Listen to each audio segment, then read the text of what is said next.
कि आप देखिए कि भानिया वाला और एयरपोर्ट का बोर्ड लगा है, आप आते हैं तो आपको यहाँ से लेफ्ट नहीं जाना है, राइट नहीं जाना है, बल्कि बिल्कुल सीधे चले जाना है।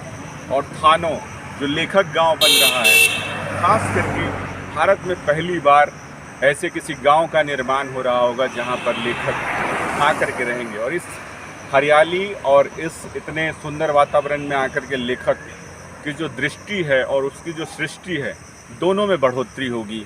तो मैं आपको और आगे दिखाऊंगा कि लेखक गांव कहाँ बन रहा है एग्जैक्ट थानो देहरादून में।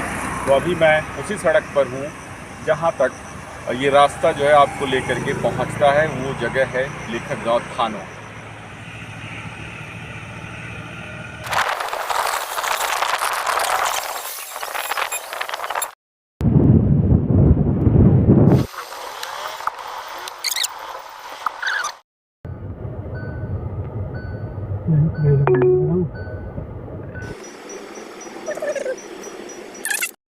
चलो चलो,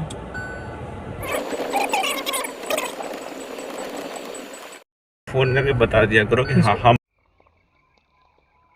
ये तो खैर फ़ोन ज़बरदस्त है।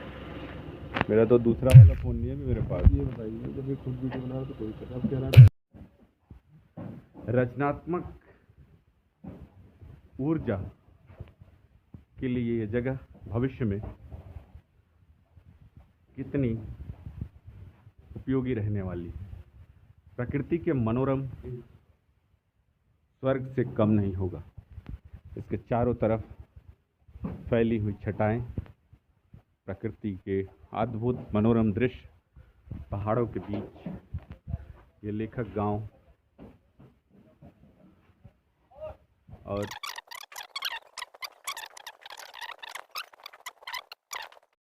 इस समय हम मौजूद हैं देहरादून के थानों में।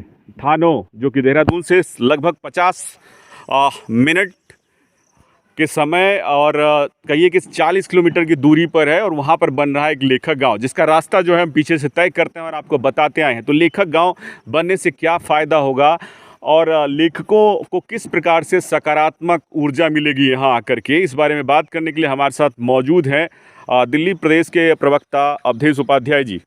सबसे पहले उपाध्याय जी, हम आपसे जानना चाहें कि यहाँ आए आप तो एक अभी क्षणिक विजिट पे आए हैं और कहिए कि यहाँ कंस्ट्रक्शन का कार्य पूरा नहीं हो, मगर इसको देख करके कैसा महसूस हो रहा है आपको? देखिए पत्रकार महोदय, सबसे बड़ी बात तो ये है कि बहुत ही खुशी की बात है, क्योंकि पहली बार किसी ने देश में लेखकों के बारे में सोचा है। पहले कभी किसी ने सोचा? इतने हमारे देश में लेखक रहे हैं, कभी मेरे ख्याल से मेरी इतनी बड़ी उम्र हो गई, मैंने कभी ये नहीं देखा कि किसी भी व्यक्ति ने, किसी नेता ने ये सोचा हो कि लेखकों के लिए भी कोई जगह बनाई जाए। क्योंकि हमारे देश में बहुत से ऐसे लेखक हैं जो केवल एक कमरे में बंद होकर रह जाते हैं, जो केवल उनके लिए वही दुनिया होती है, वो एक कमरा दुनिया होती है, उसके अलावा वो बाहर की दुनिया नहीं देख पाते। क्यों? क्योंकि किसी पर हर चीज़, मतलब मैं क्या कहूँ, कोई किसी चीज़ से का अभाव होता है, किसी पे पैसे का अभाव होता है, किसी पे जगह का अभाव होता है, बहुत चीज़ें होती हैं। ठीक है, कुछ चीज़ें ऐसी होती हैं जो कहीं नहीं जा सकती कैमरे के सामने। लेकिन आज बहुत गर्व की बात है उन लेखकों के लिए जो ये सोचते थे कि यही कमरा एक लेखक का रूम है। अब उन लेखकों के लिए ये लेखक गांव बनाया जा रहा है उत्तराखंड देवभूमि में, जो अपना देख सकते हैं आप, पूरा दिखा सकते हैं इनको, जो बन रही है पूरी बिल्डिंग। और इसका जो श्रेय है लेखक गाँव बनाने के लिए के हैं, और वर्तमान में जो हरिद्वार से सांसद हैं माननीय श्री डॉक्टर रमेश पोखरियाल निशंक जी, उनके लिए इनका श्रेय जाता है। और दिल से बहुत बहुत आभार व्यक्त करता हूँ डॉक्टर निशंक जी का, जो उन्होंने कम से कम ये सोचा कि लेखकों की जो पीड़ा है उसको वो समझ पाए कि एक लेखक किस तरह से कमरे में बंद होकर अपनी लेखनी करता है, किस तरह से वो सोचता है कि मेरी दुनिया यही है। लेकिन आज उन लेखकों को गर्व करने की बात है कि उनके लिए एक लेखक गांव बनाया जा रहा है। इस लेखक गांव में सभी तरह की सुविधाएं उनको मुहैया कराई जाएंगी।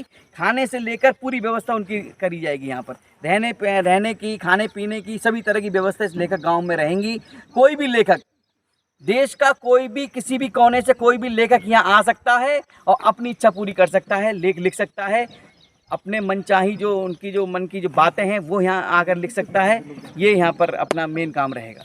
तो ये हमारे साथ बात कर रहे थे अवधेश उपाध्याय जी। और मैं एक बार आपको जो है अपने कैमरे के माध्यम से दिखा दूं कि किस तरीके से यहाँ पर कंस्ट्रक्शन का कार्य चल रहा है। और इस समय आप देखेंगे कि प्रकृति के वादियों के बीच, और जैसा कि अभी उपाध्याय महोदय जी कह रहे थे कि आप जो है यहाँ आएंगे तो कई तरह की कमियां होती है। आजकल शहरों में शोर शराबा बढ़ता जा रहा है, घरों में जो है कमरों की संख्या घटती जा रही है और दिलों में लोगों के बसने की जगहें भी घटती जा रही है। ऐसे में इस जगह आकर के लेखक जो है अपने मन की बात, अपनी पीड़ा, अपनी अभिव्यक्ति और अपने कलम से और अपने शब्दों से अपनी भावनाओं को आकार देने का काम कर सकता है। ये प्रकृति ऐसे सभी लेखकों के लिए स्वर्गगाह बनने वाला है, जहाँ पर आकर के अपनी रचनाएं जो हैं वो कर पाएंगे।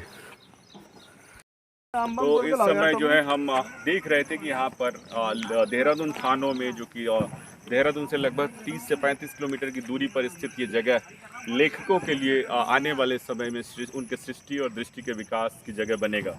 और यहाँ देखेंगे कि प्रकृति के चारों तरफ अद्भुत नज़ारा है। यहाँ वातावरण जो है, अगर वृद्धावस्था में भी कोई लेखक है तो उसके लिए जो है ऐसी जगह है जहाँ पर उनके स्वास्थ्य के लिए भी जो है लाभदायक होने वाली। यहाँ सुविधाएं अभी नहीं है, लेकिन आने वाले समय में लेखकों के लिए सारी सुविधाएं होंगी। तो लेखकीय जो रचनात्मक दृष्टि है और सृष्टि है, उसके विकास के लिए ही बहुत ही लाभप्रद जगह होगी भविष्य में। और रचनाकार यहाँ आकर अपनी सकारात्मक ऊर्जा और सकारात्मकता, जो रचनात्मक दृष्टि है, उसका विकास कर सकेंगे। मैं अनिरुद्ध कुमार सुधांशु, थानो।